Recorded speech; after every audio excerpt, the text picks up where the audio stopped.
AITA because I call my psycho ex's unrelated child my Naughter? Buckle up.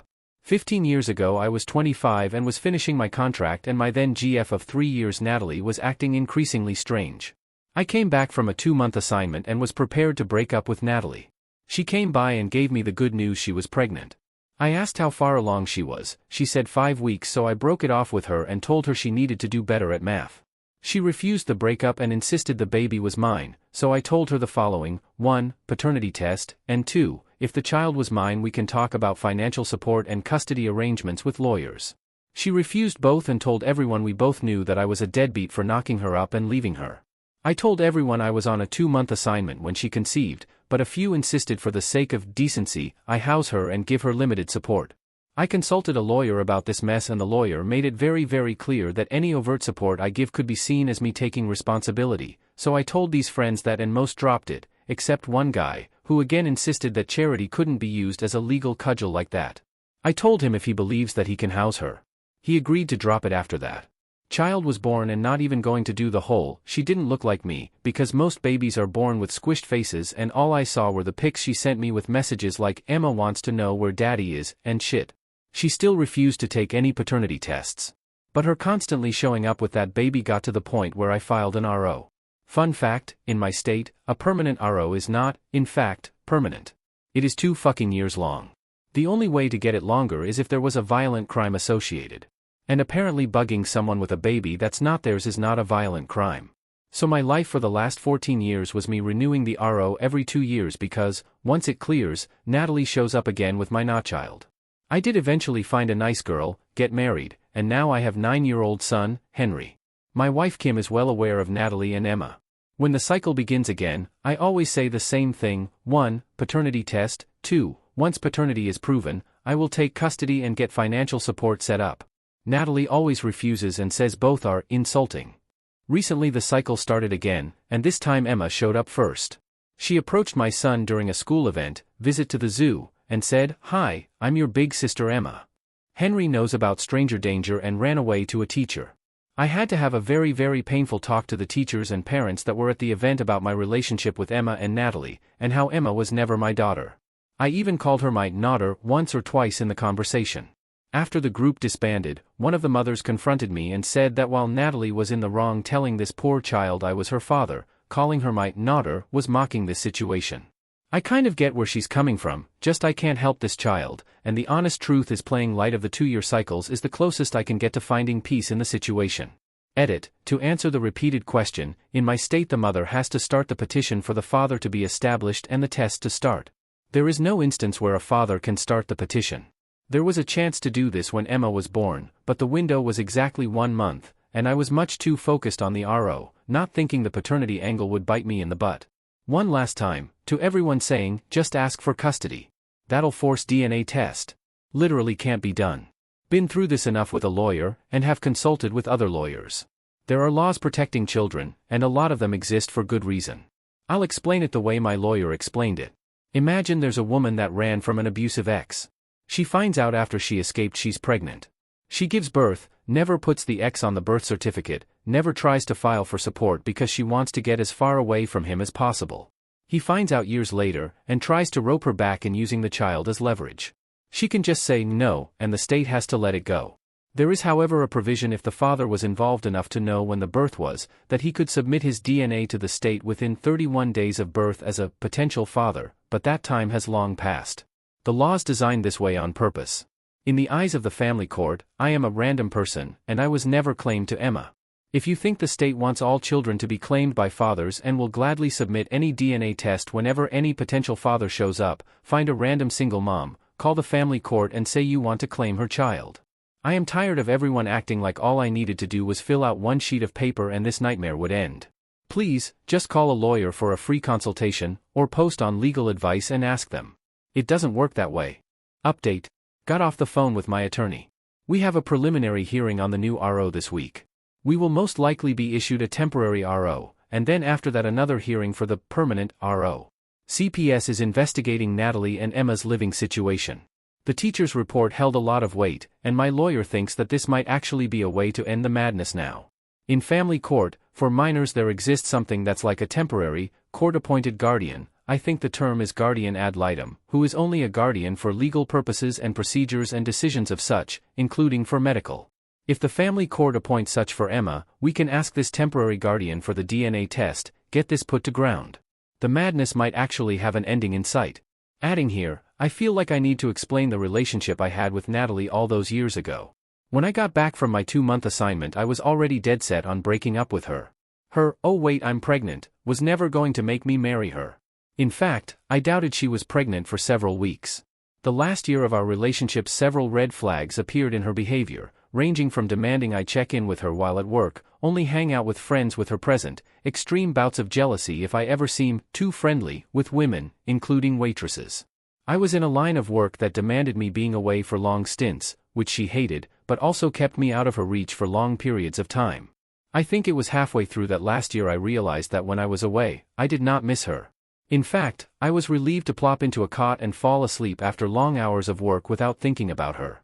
When the pregnancy turned out to be real, I made it clear that with a paternity test, I would pay support, split custody, and be a co-parent and nothing more. She wanted me to be her husband, no question asked.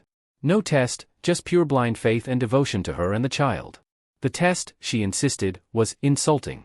There was never going to be a relationship, and there was no relationship to salvage with Natalie. On the advice of the first attorney I hired, the deal was no test, no contact. Relevant comment. Commenter. I kind of feel like OP's troubles have been karma for how he treated Natalie. Her behavior is totally unhinged for sure. But, if he had broken up with her when he first felt like he didn't actually want to be with her instead of stringing her along for half a year and then basically accusing her of cheating on him, the Naughter wouldn't even exist. Essentially this post is OP admitting that OP knows this child is his but he's refused to acknowledge her unless his ex admits to cheating, thereby justifying him leaving her while she was pregnant. And trying to reduce his possible financial culpability. OP. The nature of my job back then meant I was on assignment for weeks at a time, sometimes as long as 2 months. The amount of time I was home for the half year was small, and not all of it consecutive. Also, in relationships there's moments when you realize you aren't happy, you don't miss the other person, but it's still a bit of a fog you're working yourself through. Half-started conversation about where we see ourselves and seeing if there was anything left that are dropped, etc. I'd like to believe I wasn't codependent then, but lack of sleep and lack of stretches of contact made it to where longing for normalcy meant longing for even the bad. Familiarity is a fucking killer. That last trip was one where during it I steeled myself that when I got home I was going to break up. Also, we were never going to be in a relationship afterwards.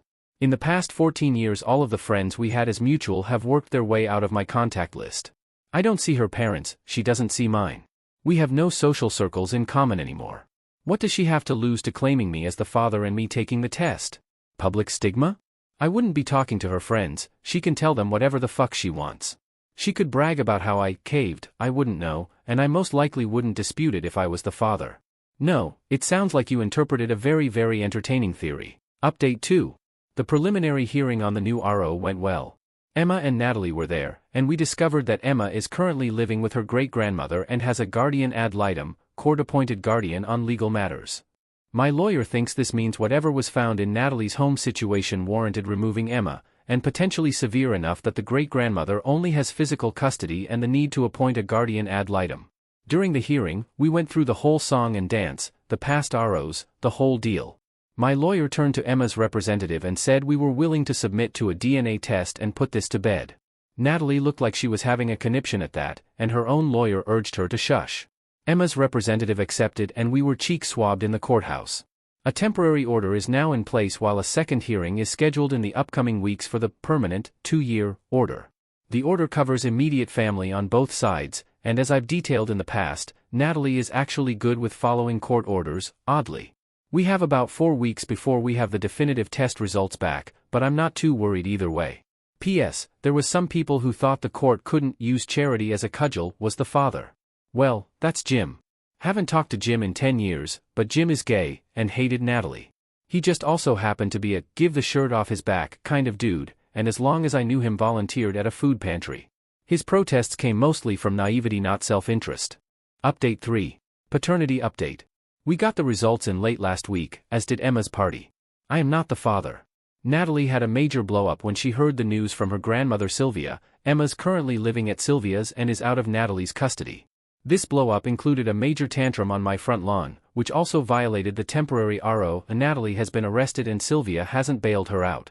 Sylvia has communicated to my lawyer that she wanted to give her apologies for bankrolling Natalie's life the past 15 years.